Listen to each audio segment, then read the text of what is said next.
Well, you know, I could go back to the Kentucky game when they lost a key guy, and you know, those things can happen. I mean, basketball is a crazy game, but all I can tell you is we didn't talk about any of it. Yesterday we came into practice, did what we had to do, and I thought the guys were really focused on that. The game plan, the guys that played today, Igor wasn't with us yesterday, and Zakai obviously wasn't with us.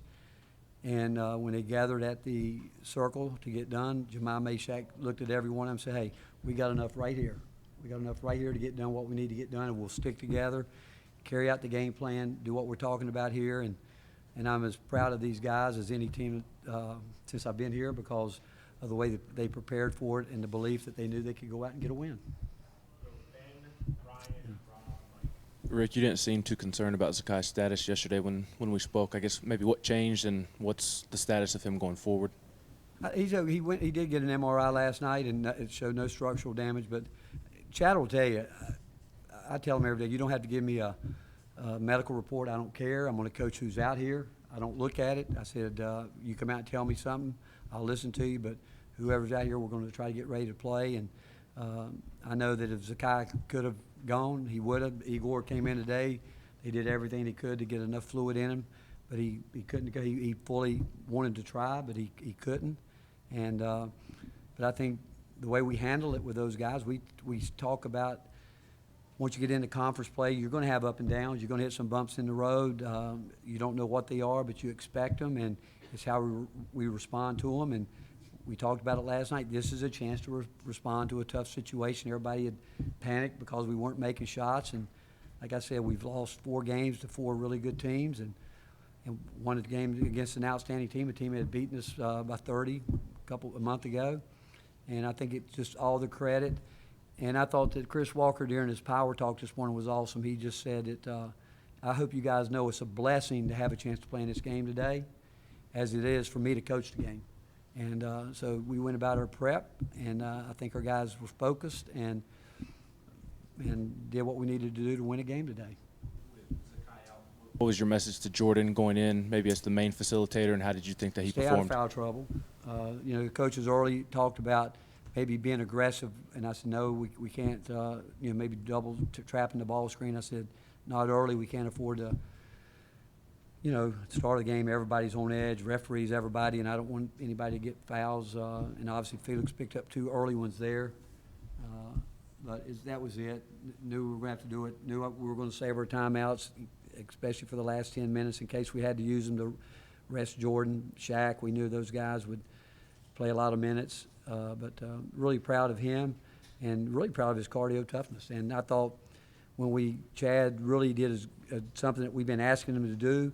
He got some separation where those guys could screen for him. He got his feet set. He got some great looks at it. And the ball was delivered on time at the end. But I thought when we called some things tonight, which we were putting them into some longer possessions, the execution coming out at halftime was good. You know, we got a back cut that we wanted. We got a lob. And, again, it gives guys credit for executing. How were you all able to limit Florida offensively, holding to just 44 points? Well, I think you go back to the stat sheet from that game and the stat sheet from this game. I don't have my glasses on here, but I think probably the numbers you'd look at would be points in the paint. What is it? I haven't looked at this stat sheet yet. What did we get today? What was the difference? And I guarantee it was the same thing down there in their favor. I bet if you look at this stat sheet, that's probably the number that jumps out because they had their way with us down there, did whatever they wanted to do, and beat us in there. And I thought our big guys responded today, came back and tried to fight. I thought even when our guards were posted up down there, I thought that they put up a fight as the best they could. They're a really good team. They got great balance. Todd does a great job with them, and but again, just really proud of the focus that our players had today. Coach, what's that one say about your guys' toughness?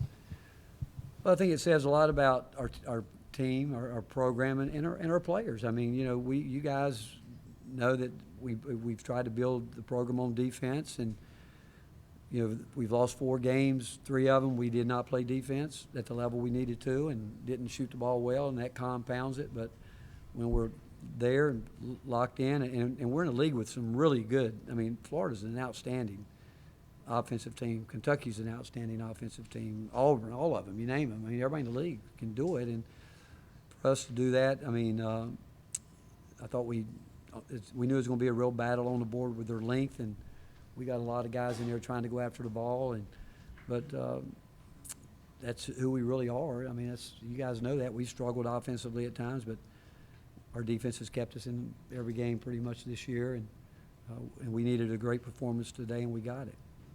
Yeah. On that kind of same vein, how satisfying is a win like this for you as a coach to see 7 guys go out, do what they need to do, and win it with so much of what you're talking about with defense and identity? You know, Mike, that's a great question because I told him it was one of the great wins that we've ever had here because of how, you know, you think about the guys that were out there today. You know, we had Bishop on the floor, Cade, and I just love the way they handled the moment. I thought Cade was really energized today, doing a lot of good things. Felix in the second half was terrific, but just really proud of them because you know, a lot of them hadn't been in a game like this at that level, and for them to do it again, we could talk for an hour about Jordan, and I thought his cardio toughness really showed up today, and but to win a game when, you know, you got 2 starters out, you know, and everyone knows. But you know what, a game like this, and I really felt, and I told the coaches this, win or lose, this game's going to help us because guys that maybe it's my fault that I haven't put them in situations where we can really truly see what they can do. Today they had to. I thought D. Stone responded well, Cade, and it's only going to make us better if we take advantage of it. But from a coaching staff standpoint, this was a special one because of the way we were beaten down there, and then the fact we come back with 2 starters out and play the way we did. Rick, David, John, Reese. Coach, you touched on it right there, but I would imagine given the circumstances, that's as impressive as a win as you guys have had all season. And one of the reasons I would think, too, is Felix and the way he was playing inside, especially to start that second half.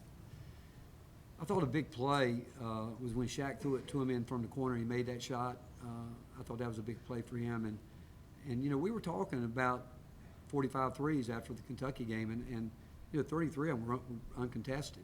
But it still doesn't mean that our post guys can't touch the ball. For us to continue to grow, and you guys get tired of me saying about getting better every day, we've got to get more balance, and the only way we're going to do that is to give the ball to those post guys. And if Felix gets his position, and they're not going to make all their shots. They're not. But if you look at them, they shoot a pretty good percentage. I thought Jamal was really good today. He might have shot. I can't read it. He's got how many shots he take, but I thought he was aggressive, putting the ball where he needed to, and that's what we need. I don't want us to be a team to stand around and depend on Zakai or depend on Chaz to do it. We got guys that can do some things, and we just need them to show us they can do it consistently, and that's how we can grow. But we need Felix, we need Cade, those guys that get some touches in there. Rick, given today's situation, how much did you and the staff on the front end focus on the minutes that each of these guys were going to play, give or take, and how did that get affected with Felix's 2 quick fouls, and how do you think y'all just handled overall the minutes played today? Well, I'm probably the worst with that because I like, you know, I'm like all players. I want them all. I wanted to play 40 minutes, you know, but I wasn't very good. I did well to get 2, but the fact is, with the timeouts, I have the TV timeouts. And we know our guys so well. The biggest concern going in, and we had even talked about maybe if we get in foul trouble, do we go zone a little bit? Whether people know it or not, we do have a zone. We just haven't used it maybe once or twice, you know, show and go situation. But the biggest thing was staying out of foul trouble. And we knew last game, I thought they did a really good job last game of hitting with our ball screen action, hitting our guards. We did guard it better. Our post guys did a much better job with our ball screen. And then they were hitting it, and then they went through a period when they got some of those slip outs where they made a great adjustment to it. And but the biggest concern was taking care of the ball. And we knew they would go to their little three-quarter court pressure. I thought that helped us a little bit, to be quite frank, because we got some looks out of it. And But going into the game, we didn't know, to be quite. We knew that we're going to have to use everybody, and we weren't sure. We were just hoping we wouldn't get in foul trouble. Seen Jemiah embrace the leadership aspect on the defensive end, helping hold the 2 Florida elite guards to 16 points, I think. Well, he had a great day. I mean, this same group of guys lit us up down there, you know. I mean, and so we responded as a team. I mean, and that's what competitors do. You can't always come out on the high side of it, the good side of it from your standpoint. But a competitor is going to fight back, and we only play 3 teams twice this year, and that's why in some of these games there's no redos. That's why I tell our guys we can't have off nights defensively, but Jemiah's won a lot of games in a lot of ways here. He impacts winning, but I do like it when he was aggressive driving the ball today. And we actually had put something in for him to do that, and they were trying to keep him from getting to his right, and I thought he handled that pretty well. Coach Sakai barely sat down in this game. He was pretty much standing up the whole time, coaching up the players. What's it like to have him, kind of be almost like an assistant coach for you when he's not able to play? Well, it's a great thing to have, because if you're at they talk about it, and like we were talking about some of their actions they run, and he said, and he's not afraid to say, I think we need to do this. But the best part about it is his teammates trust him, and he's engaged. I mean, he could be a coach. I mean, he certainly can coach our system. He understands what we're looking for. But Jemiah's a high-level competitor. That's an incredible talent. He's got great, incredible cardio toughness. I mean, he's a guy that he could go out and play another probably 25, 30 minutes the way he just finished that up. But it's great when you have someone like that, and especially when a guy that's been with him for 4 years, Zakai's not playing. I do think he took it on himself to even take it to a higher level.